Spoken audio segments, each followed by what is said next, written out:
Hey Simlies, it's Deligracy here, and I am really excited because I am going to be showing you some footage of The Sims 4.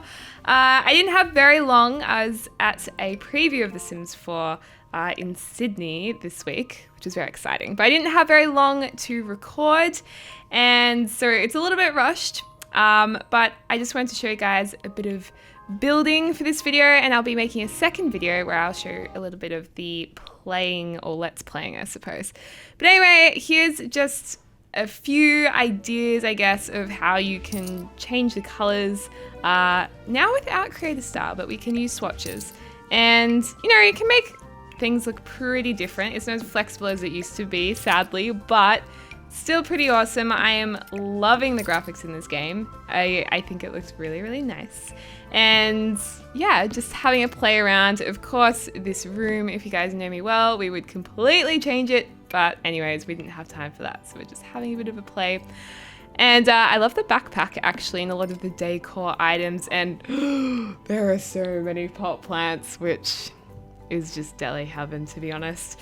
And some of the wallpapers are pretty cool too. The TVs, I believe, can be moved up and down the walls, which is nice.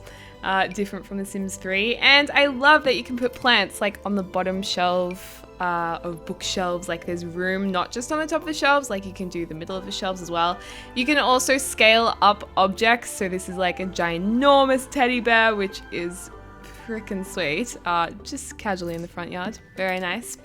And yeah, it was just so much fun to have a play around with it.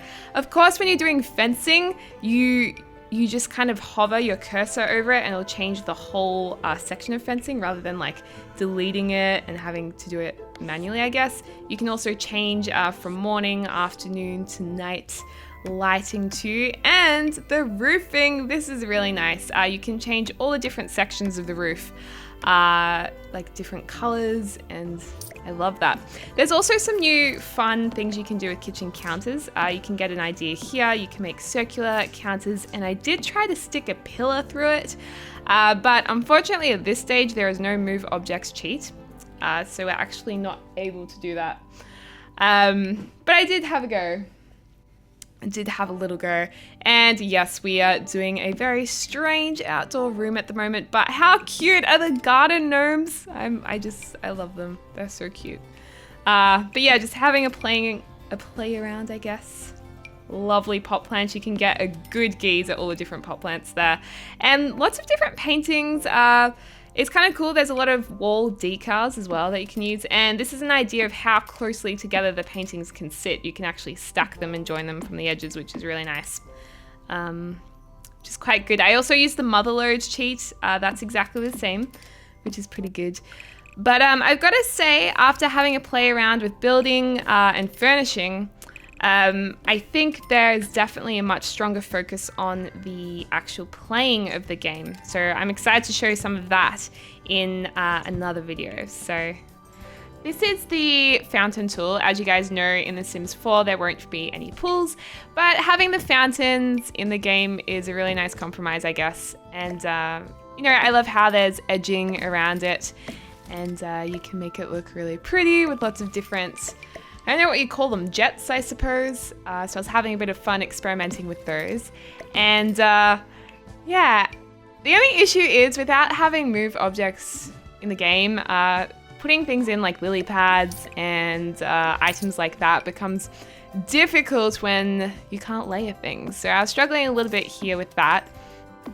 But you know, hopefully later on, maybe that's something that they'll get to introduce with a bit of luck, but we'll wait and see, I guess. But you can also see a lot of the flowers in the background. There's such amazing vibrancy in the game. The colors are really rich. The shadows are really soft and lovely, which I really love the graphics. And here is some lovely examples of water reflections, looking very, very snazzy indeed, in my opinion. Definitely loving this game very much so.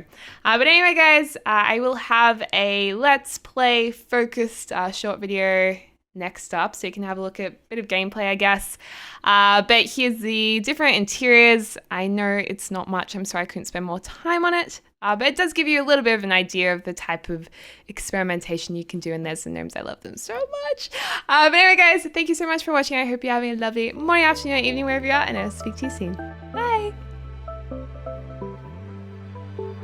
Oh, perfect.